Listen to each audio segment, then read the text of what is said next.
Good morning, everybody. Welcome to Walk a Good Life with Dellmarie Dullknife Bradfield. He hane washte chue. Good morning.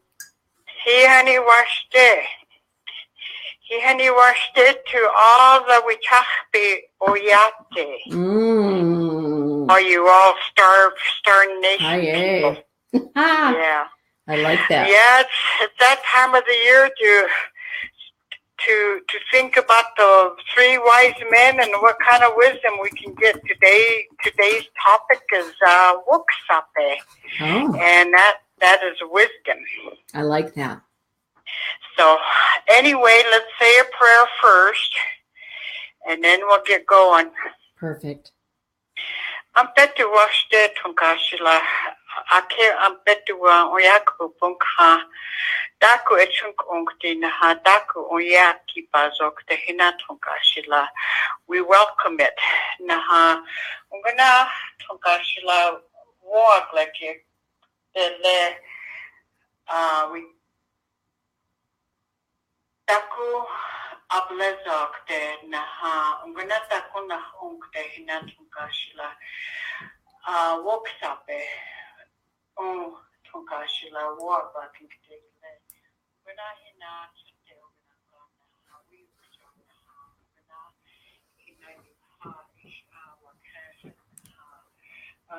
oyate ki ungana ishna oswe chakyakte naha makasito mnia tunkashila yeah, there's so much to pray for, but I'm not going to go ahead and keep pray because I might keep praying all day. So go ahead to mitakuyase. I just prayed. I just said this morning with my prayer is to know that we're going to go ahead and talk about, or I'm going to go ahead and talk about Woksape, which is wisdom, and that we may all go ahead and carry that within our hearts and our minds and pass that forward so that people may learn, as well as knowing that we send our prayers, or I send my prayers across the land, and there's so many prayers that are needed. If I continue praying, I might go all day. So anyway, that is my prayer this morning.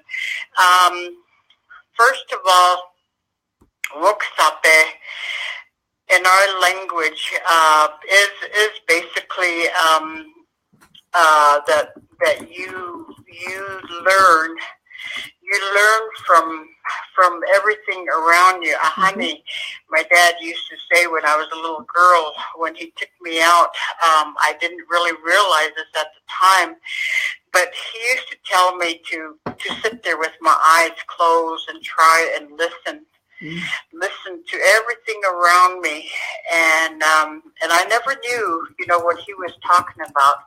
But after that, then he would say, "What did you hear?" And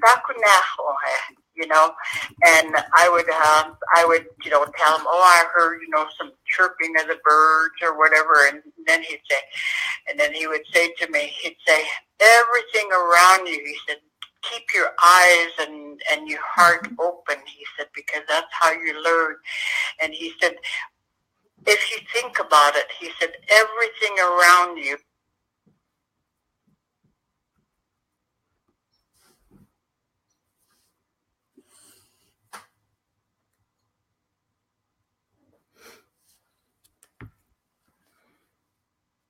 or whatever the situation is, to go around it, over it, under it, you ktamta. Then he would say, Eyutana, touch it. And wayanka, which is to look at it, and or like he said, omana, which he would say, which means smell.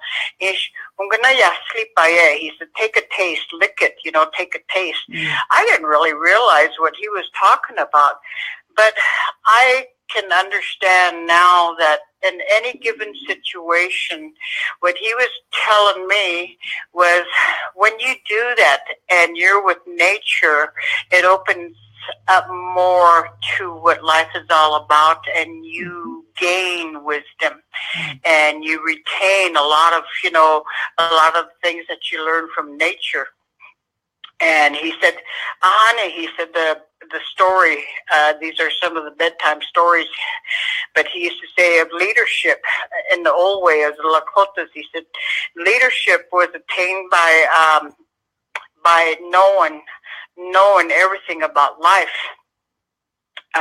And he said the Lakota Nachas, which is the headsman of the band, the position of leadership was through individual, it was gained through individual character, earned merit, and utilizing the Lakota values.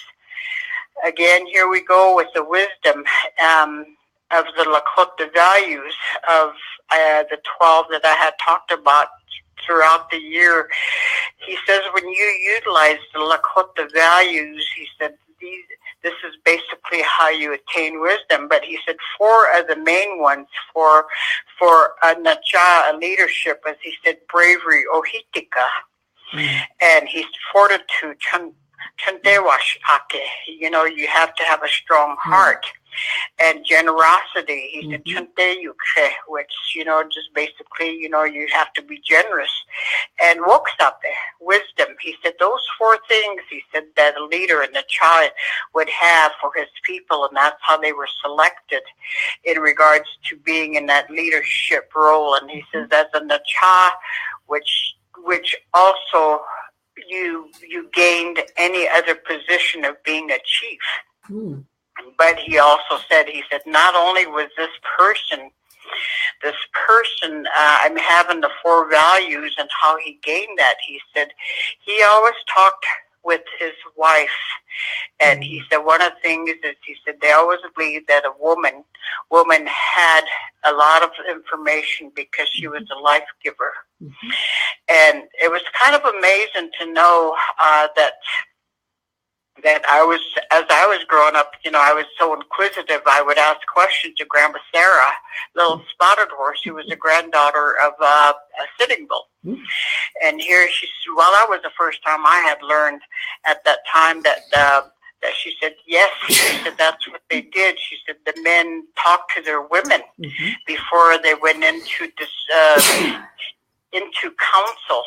But he said there was also women too that had what he said, well, what she said was Iangamigama and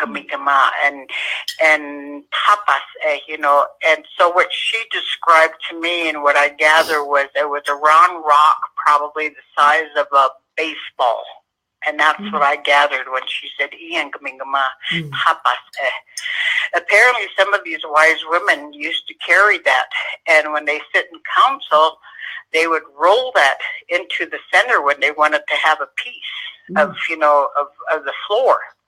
Okay. So that was quite interesting, and you know, to hear about that.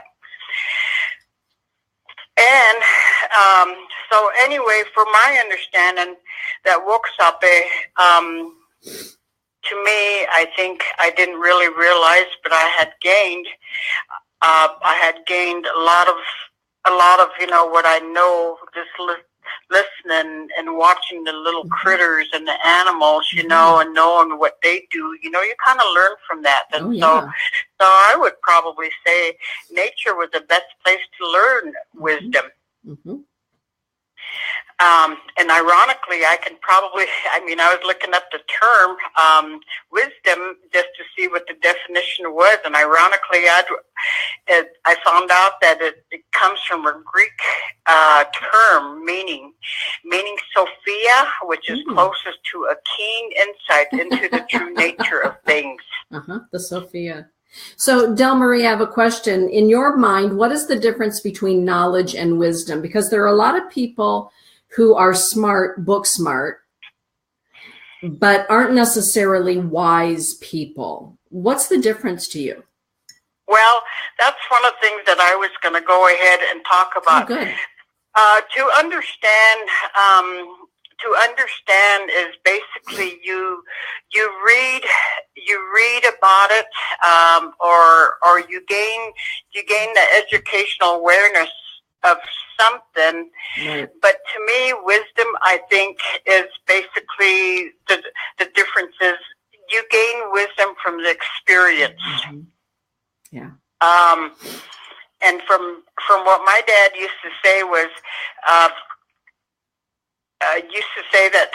that you can learn all you can from a book. Uh-huh. You can learn by reading, and you can learn from the television or whatever. But he says if you do not experience it and feel. Mm-hmm. Feel with your heart, he said, that's the difference between wisdom. And that's just what I heard my dad say. And I just, think that to gain wisdom, you have to have had experience, the hardship, maybe the wrongdoings that we've done. I mean, I can say I learned from my mistakes. Mm-hmm. Right. Yeah, I like that definition. There are a lot of people who are book smart, but really don't have any sense of the depth of life or having walked what it is that they've learned. And there is a difference when you learn something. You can spout it off all day long and talk about it and pontificate about it. But until you've actually walked through that, the moment I believe you walk through that fire of learning, it becomes your wisdom. It is. I believe that. Like I said, I kind of looked at the terms, and I just really also looked at the word wisdom, the synonyms, or is that what they call it? Synonyms for the word wisdom. Yeah. Yeah. It also says, that it says, there isn't, you can say there's intelligence, common sense, shrewdness, astuteness, smartness, judgment, prudence, logic, and being rational. But you know what? This brought me to the question, the word judgment. Mm-hmm. I think in most cases, it's being misconstrued as a negative connotation. Okay. Because if it comes with wisdom, and if you're judging, we always see it as a negative word. It's with criticism. Mm-hmm. But I think that because we don't feel. We don't hear, or we don't feel the good part of it. It's it means assessment, means evaluation, appraisal, review, but somehow we always hear it as criticism.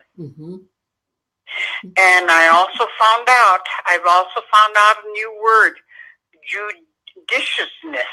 Ah. It means having and showing or done with good judgment or sense, and this is part of wisdom. I like that. So I think, one of the things about wisdom is when we look at our own lives, and if we've experienced, the emotions, a lot of emotions goes into wisdom in regards to Woksape. We have to feel maybe the hurt, the pain, the excitement, and to know that we learned something. And if we do not like the feelings of the pain, maybe that, that we got hurt in a situation, do we go and do it again? No, I don't think so. Wisdom would say, I felt that pain. I don't want to do it, so I'm not going to do it. Right. And sometimes when we feel this pain, you and I talk about this a lot, when we can feel a pain or uncomfortableness, there are times when you need to go within. There are times when maybe you need to express it out. And sometimes you need to seek counsel. Don't you? You and I talk about there's nothing wrong with going to see a counselor or a therapist or an elder to help find that balance again. What are your thoughts about that? Well, I think a lot of times, I've known lately, I think, our ancestors were probably had more sense than we do nowadays, just because for the fact they were able to go ahead and stand strong and look at, the consequences consequences of a situation, and know that if they're going to do it or not, or they would probably talk to the elders, maybe because in Lakota, it was kind of a group effort, that there was the nachas, that we had the elders that they went to seek out a solution. Right. So that happened, and as we got younger, I think we all think that we know it all. And for some reason, I've learned this myself in regards to trying to work with people. It does not hurt to go to seek therapy or counseling, but for some reason, again, just like the word judgment, when you say counseling, it almost gives that effect of people saying, I don't want anybody telling me what to do. I don't know, if it's a shame, or if they don't want to bother people with the therapy or the counseling. But I found out that for some reason there's a stigma involved with that. Yeah. They choose not to want to go seek help. It's almost like somebody's going to tell me what to do, and they don't understand that, a counselor, a therapist just guides you. That's right. You have the answers. Right. And you already have the answers. Sometimes seeking, the insight of an elder into a situation is also a wonderful way to go. And, when we're all together, there are times when I will ask you something. Sometimes I call you. I mean, I've been known to do that, haven't I? Oh, yeah. Because we do have all of the answers within us, but sometimes we don't want to see the answers. Sometimes we don't want to act upon those answers. And yet we know what the answer is for ourselves. And so seeking an elder's wisdom, because I want to talk to somebody who's walked through it already. I want to talk to somebody who's been there or in some way has been touched by a situation, because to tap into that wisdom is a wonderful gift, because I believe we gain wisdom in order to help others a lot of times. Don't you, Del? Oh, yes. And I think that's basically something that we don't really think about a lot of times, is to know that life is all about learning. Right. Every day we learn something, that doesn't hurt to ask questions.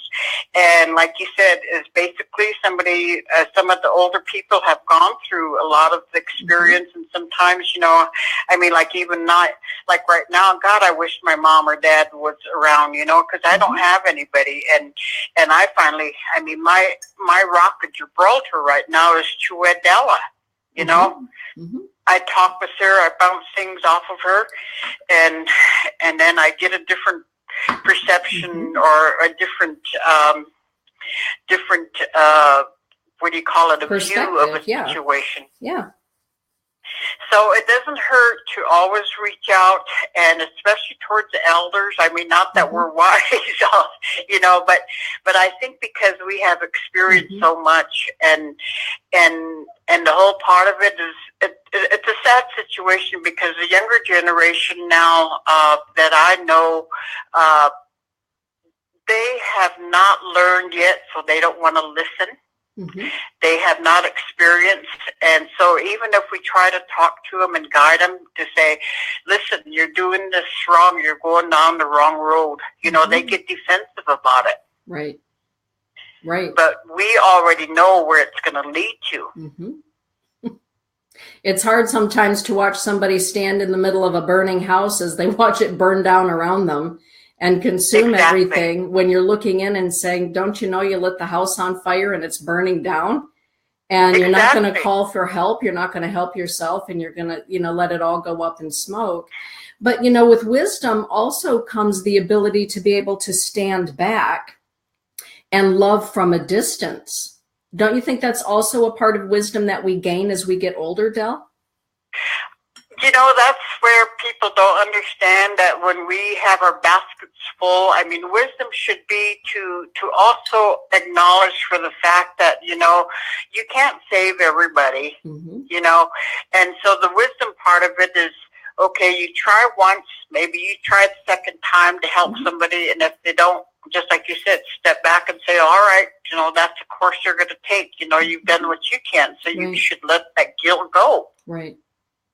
But a lot of times we don't. I mean, I'm really bad for that. A lot of times with my kids, it's just basically, but I'm learning to let go. A lot of us, the wise part of it, as we get older, we seek peace. We want peace. Exactly.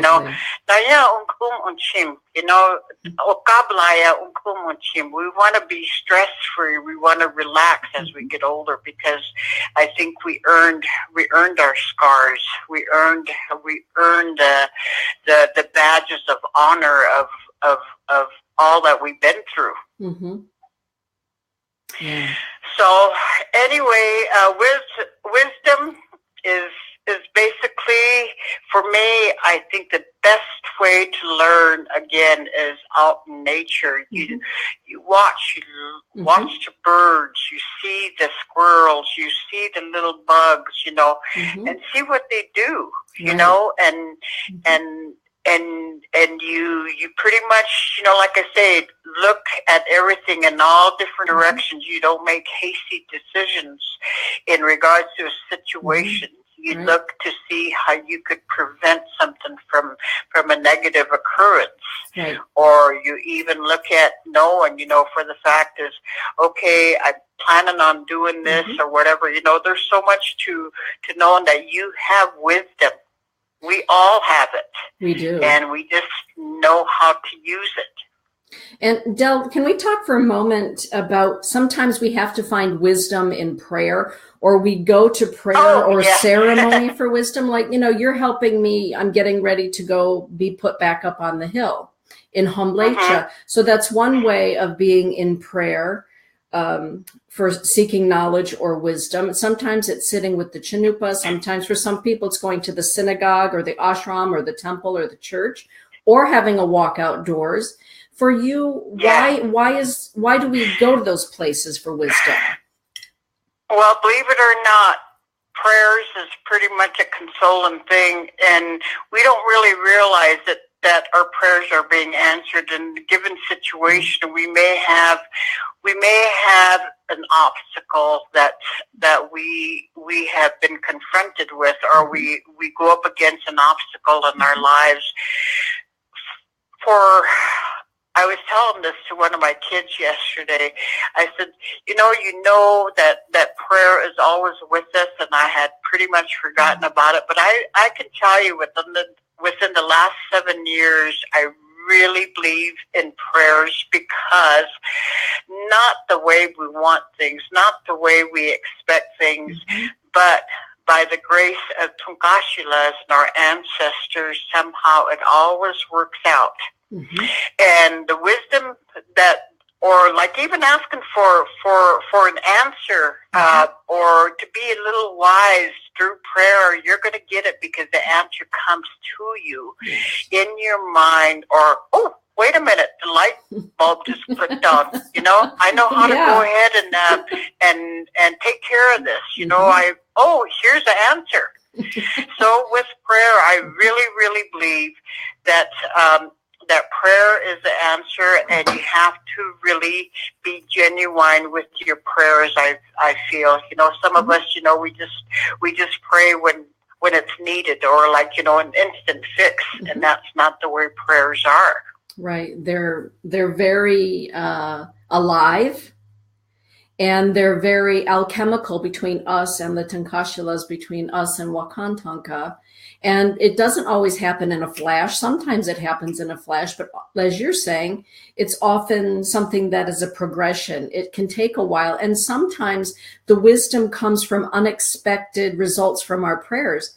Sometimes we think that we're going to become wise by doing X, Y, or Z, and all of a sudden we have a bit of wisdom or knowledge or a teaching given to us out of the blue. So we need to be open also to the ways that we gain wisdom. Don't you think, Del? Exactly. And I would probably say that each one of us carries a different kind of wisdom. I just really think that, just because of the knowledge, again, our experience, the skills that we may we may have gained through our lifetime, we do have wisdom, and we should rely on each other, for wisdom, because they have experienced it in a different way. They have educated themselves. They gain knowledge in a different way, So we all have wisdom. We all carry it, and we should all rely on each other. I like that. And sometimes it becomes a little easier when we can reach out and ask for it, because we think that we need to have the instant fix. Mm-hmm. Yeah, sometimes, those fires that we walk through, our ability to share our experiences in the way that we've gained wisdom ends up to be a blessing for other people when we can sit down and share our story. That way, I believe that the fires that we walk through, Dell, aren't for naught. It's not something that happened to us, but maybe a gift that was given to us so that we can help somebody else along the way. You talk about that a lot. Exactly. And a lot of times, like I said, we don't have to be elders to have that wisdom. Mm-hmm. I think it's just all self, I don't know what the word is, but you can gain a lot of wisdom through keeping your mind and your heart open at all times. Like I said, look around you, taste, smell, touch, feel. I love that. Be alive. Mm-hmm. Yes, exactly. I think our time is almost up. It is almost up. Okay. All right. Well, I think next month's topic, we're starting a new year. We went through the 12 values of Lakota ways, and so I think next month, I think I would like to talk about our version of Christmas. It might be late, but just to let people know what we know about Christmas. I like that idea. That's great. Yeah. Because I'm learning myself, and I've learned, like I said, as growing up, what Christmas meant to us. Mm-hmm. So I'll talk about that next month. Yay! Okay, Chewy, will you close with a prayer? You've got lots and lots of people listening to you this morning and really enjoying what you're talking about. And Lily is saying thank you for sharing, Dell, and Katie Battle is thanking you for helping her gain a deeper understanding this morning. And so maybe we could have a prayer for, the solstice is coming, the return of the sun, and Christmas. Maybe a Christmas blessing from you. Okay, I don't know anything about Christmas, like I said, but but anyway, I will say a closing prayer just for a happy Merry Christmas, happy holidays, and the coming year here. Because I won't be on the air until after New Year's. Aww. That's beautiful. Okay. Tunkashila ampetule wana wag like me glushta. Naha. The coming days are gonna be for a whole new season of happiness for a lot of people, that there's going to be family gatherings. There's a new year coming for most of the people. There's a new year coming, and to know that we ask for your blessings, Tunkashla, that we all enjoy, and to know the true meaning of Christmas. It's all about giving. It's not what we receive. It's not about receiving, but it's what we give. And to know that with that, I close my prayer and wish everybody happy holidays and a happy new year. Mitakoyase. Mitakoyase. You all have a good day and Merry Christmas. Happy holidays. Have a beautiful day, Chewy. All righty. Thank you. Have a beautiful day, everyone.